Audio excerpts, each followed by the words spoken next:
The BJP and the RSS have captured every single institution of our country. We are now fighting the BJP, the RSS and the Indian state itself. ವಿವಾದ ಸೃಷ್ಟಿಸಿದ ರಾಹುಲ್ ಗಾಂಧಿ ಹೇಳಿಕೆ, ಭಾರತದ ವಿರುದ್ಧ ಹೋರಾಡ್ತೀವಿ ಅಂದಿದ್ಯಾಕೆ? ಕಾಂಗ್ರೆಸ್ ವಿರುದ್ಧ ಬಿಜೆಪಿಗೆ ಸಿಕ್ತು ಹೊಸ ಅಸ್ತ್ರ. ಲೋಕಸಭಾ ವಿಪಕ್ಷ ನಾಯಕ ರಾಹುಲ್ ಗಾಂಧಿ ನೀಡಿದ ಹೇಳಿಕೆಯೊಂದು ಈಗ ವಿವಾದಕ್ಕೆ ಕಾರಣವಾಗಿದೆ. ಬಿಜೆಪಿ ಮತ್ತು ಆರ್ಎಸ್ಎಸ್ ವಿರುದ್ಧ ಮಾತ್ರವಲ್ಲದೆ ಕಾಂಗ್ರೆಸ್ ಭಾರತದ ವಿರುದ್ಧ ಹೋರಾಡ್ತಾ ಇದೆ ಅಂತ ಹೇಳಿರುವುದು ವಿವಾದ ಸೃಷ್ಟಿಸಿದೆ. ಈಗ ಇದನ್ನೇ ಅಸ್ತ್ರವಾಗಿಸಿಕೊಂಡಿರುವ ಬಿಜೆಪಿ ರಾಯಬರೇಲಿ ಸಂಸದ ರಾಹುಲ್ ಗಾಂಧಿ ವಿರುದ್ಧ ಮುಗಿಬಿದ್ದಿದೆ. ರಾಹುಲ್ ಭಾಷಣದ ಬೆನ್ನಲ್ಲೇ ತೀವ್ರ ಟೀಕಾ ಪ್ರಹಾರ ನಡೆಸಿರುವ ಬಿಜೆಪಿ ನಾಯಕರು ಈಗ ಕಹಿ ಸತ್ಯ ಬಹಿರಂಗವಾಗಿದೆ. ಈ ಮಾತು ಹೇಳುವುದಕ್ಕೆ ರಾಹುಲ್ ಗಾಂಧಿ ಸಂವಿಧಾನದ ಪ್ರತಿಯನ್ನ ಕೈಯಲ್ಲಿ ಹಿಡಿದುಕೊಂಡು ನಿಂತಿದ್ರಾ ಅಂತ ಆಕ್ರೋಶವನ್ನ ವ್ಯಕ್ತಪಡಿಸಿದ್ದಾರೆ. ಡಾಕ್ಟರ್ BR ಅಂಬೇಡ್ಕರ್ ಬಗ್ಗೆ ಕೇಂದ್ರ ಗೃಹ ಸಚಿವ ಅಮಿತ್ ಶಾ ನೀಡಿದ್ದ ಹೇಳಿಕೆಗೆ ದೊಡ್ಡ ಹೋರಾಟ ಮಾಡಿದ್ದ ಕಾಂಗ್ರೆಸ್ ವಿರುದ್ಧ ಬಿಜೆಪಿಗೆ ಈಗ ದೊಡ್ಡ ಅಸ್ತ್ರವೇ ಸಿಕ್ಕಂತಾಗಿದೆ.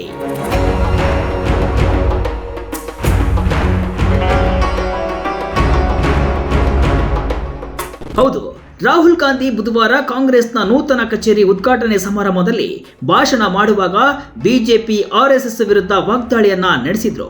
ಈ ವೇಳೆ ಬಿಜೆಪಿ ಆರ್ಎಸ್ಎಸ್ ಮಾತ್ರವಲ್ಲದೆ ಭಾರತದ ವಿರುದ್ಧವೂ ಕಾಂಗ್ರೆಸ್ ಹೋರಾಡ್ತಿದೆ ಅಂತ ಹೇಳಿದ್ರು. ಮೋಹನ್ ಭಾಗವತ್ ಹಾಗೂ ಚುನಾವಣಾ ಆಯೋಗದ ವಿರುದ್ಧವೂ ರಾಹುಲ್ ಗಾಂಧಿ ಆಕ್ರೋಶವನ್ನ ವ್ಯಕ್ತಪಡಿಸಿದ್ರು.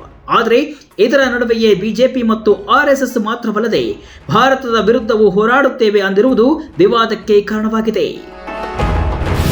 ಬಿಜೆಪಿ ಆರ್ಎಸ್ಎಸ್ ವಿರುದ್ಧ ರಾಹುಲ್ ವಾಗ್ದಾಳಿ. ಬಿಜೆಪಿ ಆರ್ಎಸ್ಎಸ್ ಜೊತೆ ಭಾರತದ ವಿರುದ್ಧವೂ ಹೋರಾಟ.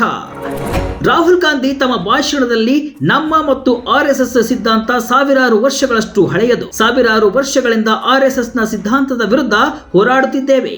ನಾವು ನ್ಯಾಯಯುತ ಹೋರಾಟ ನಡೆಸ್ತಾ ಇದ್ದೇವೆ ಅಂತ ಭಾವಿಸಬೇಡಿ. ಇದರಲ್ಲಿ ಯಾವುದೇ ಫೇರ್ನೆಸ್ ಇಲ್ಲ.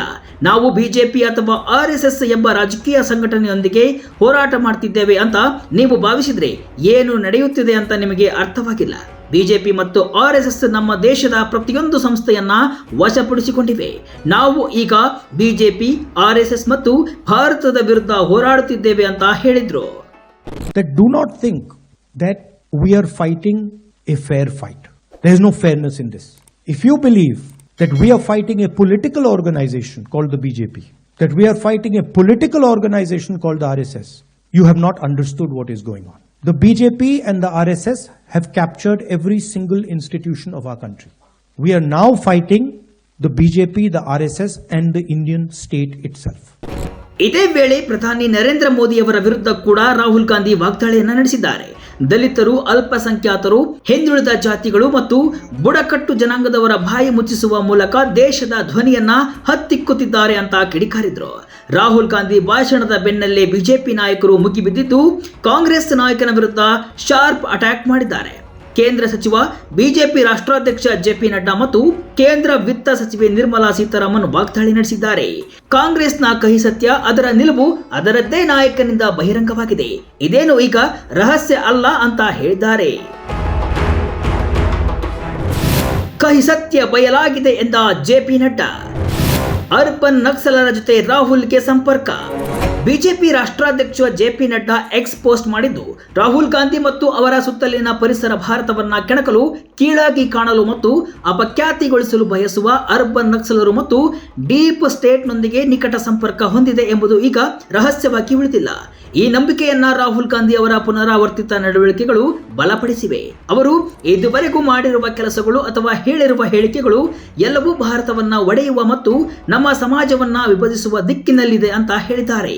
ಅದಲ್ಲದೆ ದುರ್ಬಲ ಭಾರತವನ್ನ ಬಯಸುವ ಎಲ್ಲಾ ಶಕ್ತಿಗಳನ್ನ ಪ್ರೋತ್ಸಾಹಿಸುವ ಇತಿಹಾಸ ಕಾಂಗ್ರೆಸ್ಗೆ ಇದೆ ಅಂತ ಕಿಡಿಕಾರಿದ್ದಾರೆ. ಸಂವಿಧಾನದ ಪ್ರತಿ ಯಾಕೆ ಹಿಡಿದಿದ್ರಿ ಅಂತ ಪ್ರಶ್ನೆ. ರಾಹುಲ್ ರಿಂದ ಭಾರತದ ವಿರುದ್ಧವೇ ಯುದ್ಧ ಘೋಷಣೆ. JP ನಡ್ಡಾ ಬೆನ್ನಲ್ಲೇ ಎಕ್ಸ್ ಪೋಸ್ಟ್ ಮಾಡಿರುವ ಕೇಂದ್ರ ವಿತ್ತ ಸಚಿವೆ ನಿರ್ಮಲಾ ಸೀತಾರಾಮನ್ ಸಂವಿಧಾನದ ಮೇಲೆ ಪ್ರಮಾಣ ವಚನ ಸ್ವೀಕರಿಸಿದ ವಿರೋಧ ಪಕ್ಷದ ನಾಯಕರು ನಾವು ಈಗ ಬಿಜೆಪಿ, ಆರ್ಎಸ್ಎಸ್ ಮತ್ತು ಭಾರತದೊಂದಿಗೆ ಹೋರಾಡುತ್ತಿದ್ದೇವೆ ಅಂತ ಹೇಳ್ತಾ ಇದ್ದಾರೆ. ಹಾಗಾದ್ರೆ ಕಾಂಗ್ರೆಸ್ ಮತ್ತು ರಾಹುಲ್ ಗಾಂಧಿ ಅವರೇ ಸಂವಿಧಾನದ ಪ್ರತಿಯನ್ನ ನೀವು ಕೈಯಲ್ಲಿ ಯಾಕೆ ಹಿಡಿದಿದ್ದೀರಿ ಅಂತ ಪ್ರಶ್ನಿಸಿದ್ದಾರೆ. ಬಿಜೆಪಿ ಐಟಿ ಸೆಲ್ ಮುಖ್ಯಸ್ಥ ಅಮಿತ್ ಮಾಳವಿಯಾ ರಾಹುಲ್ ಗಾಂಧಿ ಈಗ ಭಾರತದ ವಿರುದ್ಧವೇ ಬಹಿರಂಗ ಯುದ್ಧ ಘೋಷಿಸಿದ್ದಾರೆ. ಇದು ಜಾರ್ಜ್ ಸೋರೋಸ್ ಅವರ ನಾಟಕ ಪುಸ್ತಕದಿಂದ ನೇರವಾಗಿ ಹೊರಬಂದಿದೆ ಅಂತ ಕಿಡಿಕಾರಿದ್ದಾರೆ.